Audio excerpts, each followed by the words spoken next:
Fishing news is brought to you by Navionics, Okuma, Yozuri, Evinrude, Llama Glass, and the Star Island Yacht Club in Montauk, New York. Hi there, Toby Lapinski for the New England edition of the Fisherman magazine, and not really on location this week. I've been sitting for the last several hours behind my computer, following along with the ASMFC's striped bass board meeting. As a lot of you knew, there's been discussion the last couple of months over what's going to happen for 2020 regulations for striped bass, and well, this Wednesday was it was time to step up, and the ASMFC had their big meeting, had a lot of discussion. It went on much longer than expected. I'm already starting to see, even though the meeting's over with, I'm already starting to see stuff on Facebook, stuff getting sent over to me via text and so on, with some rather inaccurate, incomplete information. So we're going to have a complete rundown at the fisherman.com coming up very shortly. But for right now, these are what I'm about to say. These are from the motions that were approved. First up, option 2 passed: equal distribution of reductions across the recreational and commercial anglers. So equal reductions. Item number 1. Next up, sub option 2A2. This is the one fish slot limit, 28 to 35 inches for the ocean. However, added into the motion was conservation equivalency required to meet the 18% reduction. Essentially what this means is that, if you really want to get down to it, nothing was decided, because what it means is that, sure, there's the slot limit, but states can choose additional options. Any of the other regulations that were presented at the public hearings, or something else that they craft in the next couple of weeks, which I'll get to in just a moment, that, so long as it meets technical committee's approval for the reduction, could be implemented in any of the states. So sure, they passed the slot limit for now, but it does not mean that it's hard, fast slot at the 28 to 35 for next year. Just the way things work with ASMFC and the regulations. If that's your first meeting you've been involved with, you're probably a little shocked at the process. If you've been here for the long run, if you've seen past meetings, if you've sat in at past striper meetings, sea bass, what have you, this is just the way things work. Next up, sub-option 2B1 was passed. It's one fish, 18-inch minimum for the Chesapeake Bay. However, once again, they threw in that conservation equivalency, must meet the 18% reduction. So again, nothing was passed because states, as I'm going to tell you in just a moment, got to come back with their regulations or what their choices are. Okay, now on to something a little bit harder and faster for you. Option B, when it comes to circle hooks, was approved. This is the requirement for circle hooks when using bait for striped bass. Get to the implementation of it in just a moment. However, official, on the record, we're going to have circle hook requirements with bait for striped bass. Something I've been a proponent of for quite some time, written about it, talked about it, etc. So be ready. Let's see. Now we get the implementation discussion. The way it was decided here, states must submit implementation plans by November 30th, 2019. That means if any of your states want to do alternate regulations on the for striped bass, breaking from 28 to 35 inch slot, they must present those options to the board by November 30th, which means in all likelihood in the next week or so we're going to have emergency hearings at a bunch of states that want to discuss what their people want to do. I know some of the states already put out some surveys. Obviously we had the public hearings the last couple of months. States discussed it, so they have a pretty good idea, but there's very good chance that you're going to have discussions in the next couple of weeks. Stay tuned. If that's the case, we will of course let you know. And regarding circle hooks implementation, continuing. So they got to have it in by November 30th. The board is going to take action on implementation plans at the February 2020 meeting. That means that by November 30th, they got to say what the states want to do. Then the technical committee gets a chance to review it, and then they're going to hash it all out at February. So after the February meeting, we will then know state by state what regulations are going to be officially. This is kind of the timeline we've been talking about. What I wrote about in the Fisherman magazine in print, talked about it online as well, is there was the timeline where we were going to have something come out of this one, but the actual regulations, what you're going to have to fish by 2020 and going forward, was actually not going to be in place until February, as we just established here. So last up, on the circle hook implementation.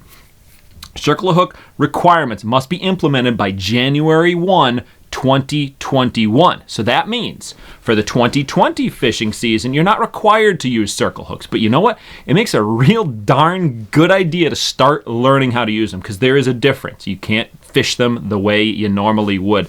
Pretty much standard operating procedure. If you know anything about circle hooks versus J hooks, it is a different procedure, but it gives us some time for education, for implementation, for stores to become properly outfitted, to have all this stuff. There's just a lot that's going to go into it, so there's a little bit more time in implementing that, which I'm all for. We want to get people using the right hooks, using them properly. All right, well, there you have it. Like I said, those are my notes that I have here straight from the motions that were passed, approved, however you want to put it, on Wednesday. We'll have a much more thorough, in-depth write-up at thefisherman.com, so stay tuned for that. I'm sure it's going to be in Monday's e-newsletter. So, all right, let's move along now into some of the stuff you want to see here. The fishing reports heading into this weekend. I know we got a big storm coming the next couple of days, so it's going to shake things up a little bit, but nonetheless, we got some good fishing going on. Once again, big week of blackfish reports up and down the New England coast. Starting off to the north, we're going to work south. Kicking it off in Buzzards Bay. Steve Mona is checked in this week as his son Joey boated his first ever double-digit tog at a hair over 10 pounds, caught it aboard the Naughty Girl. Steve said that the bite has been very good with a lot of 4 to 6 pound fish, as well as plenty of shorts for the future. Said water temps remain in the high 50s, so that bite should continue for quite some time now. Staying in Buzzards Bay, Greg Angel sent me an email with a photo of his wife, Lorraine, and the 9.5 pound tog that she landed recently while fishing off Westport, Massachusetts. Several of my friends, several of the guys I talked to, have been hitting that Westport area and doing really, really well. There's lots of good sized fish in that area, and as I told you last week, just so happens November issue has an article on fishing off of Westport, Mass for blackfish by Fisherman advertiser, good friend of mine, Captain Jason Colby, so check that out. I also got a couple of emails last week from a friend of mine and Fisherman subscriber, Alan Sheriff. He got out a few times recently for blackfish, lucky him, while he was fishing off a cutty hunk with Captain Paul Devitt. Alan landed several small keepers and a nice 8-pounder. I've actually heard some pretty good fishing reports right in and around Cutty Hunk, both from shore as well as by boat for blackfish. Not something you normally associate with it, but anyone who's fished around on or around Cutty knows with all those rocks, that is blackfish heaven. And then while Alan was fishing with Captain Jeff Viamari of Bad Influence Charters, they were fishing off in Newport, and Alan got fished to 9.5 pounds that day. And one cool thing of note that Alan passed along about the trip with Captain Jeff is that every fish that they caught that day over 8 pounds was released, and there was a good number of them. They did really good on those bigger fish, and that's something you're hearing more and more of these days is anglers, charter boats, etc., releasing a lot of those 8, 9, 10 plus pound blackfish. Some guys are weighing them in and then keeping them in a live well and releasing them. You know, blackfish are extremely hardy fish, so it's really good to hear that people are starting to do that, keeping those just keepers as they go along, but releasing those big breeders back into the water. Let's see. Also in Rhode Island, Fisherman subscriber and current Dreamboat Fishing Challenge leader, Garrett Weir of Long Island, came up into New England waters recently. He was fishing with Captain BJ Sylvia of Flippin' Out Charters, good friend of mine. Weighed in a solid 10.96 pound blackfish at Fisherman advertiser Crafty One Customs over in Portsmouth, Rhode Island. Ralph was saying for his leaderboard for his shop blackfish tournament, all 3 fish, the top 3 are all double digits, with the top fish being a massive 13-pounder caught up there. So some big blackfish being caught in and around Newport.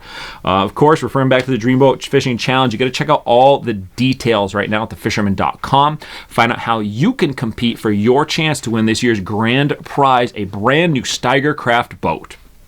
Let's see. Staying in the Bay for now, we've got the first video contribution of the week from TJ Kopecki. He's back from his little vacation he was on last week, and he's got a little info on what is going on the past week over in the East Bay. Thanks, Toby. Hey, guys. Nice to get back to fishing here in New England again after a little vacation last week. Was able to get out Friday and Saturday in Mount Hope Bay, just out of Fall River on the Somerset side, and just smashed striped bass. It was a real hot bite both days. Probably caught about 150 to 200 stripers with the time that I put out in the boat and the people that we had in it. All the fish were all smaller size, cookie cutters, 20 to 25 inch, but super fun to catch. We had good weather. It was flat out there. We had a great time doing it. The Coles River, still holding some small bass, as is the Warren and Barrington rivers. At nighttime mainly, I've been fishing them. Also in the Warren River, I found a hot tog bite on Sunday morning behind the American Tourister. I fished from shore that day, and but I gotta tell you that it was non-stop action. All the fish that I caught were on green crabs and a jig. I was using 1 to 2 ounce depending on how the current was there. I fished about 3 hours on Sunday morning, and I tell you, every drop was a fish. Was able to harvest 3 fish, take them home, make some chowder with it, which is always amazing. And those fish, the togs should be in the Warren River right through, I'm going to say at least the second week of November. So the fishing's still good. The weather's been actually cooperating.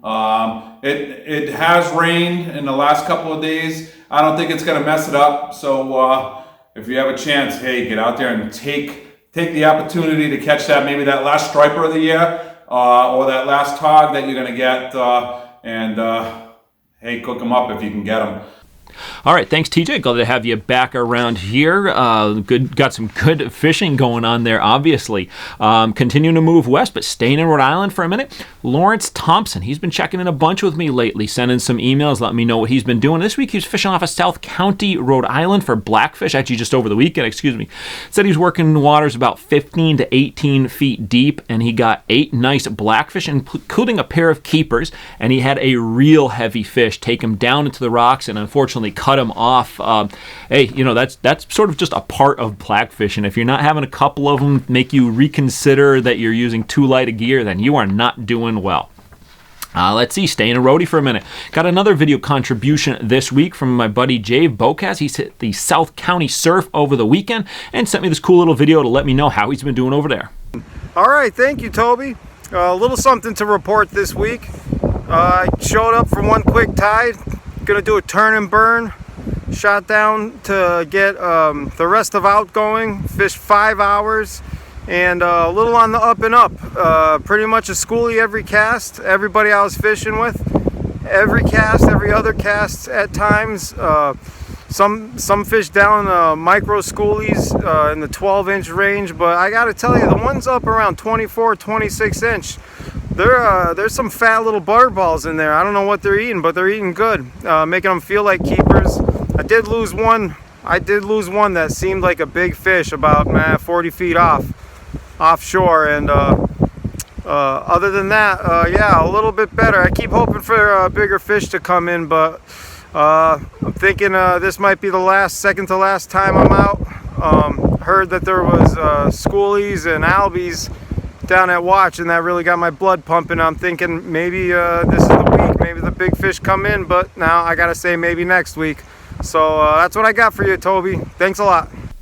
Awesome. Thanks a lot, Dave. Let's see, moving along into Connecticut waters, where there seems to be more quantity than quality of blackfish so far this fall. But you know what? It was bound to happen. Jeff Nosall bucked this trend when he landed a massive 14.9-pound blackfish on Saturday.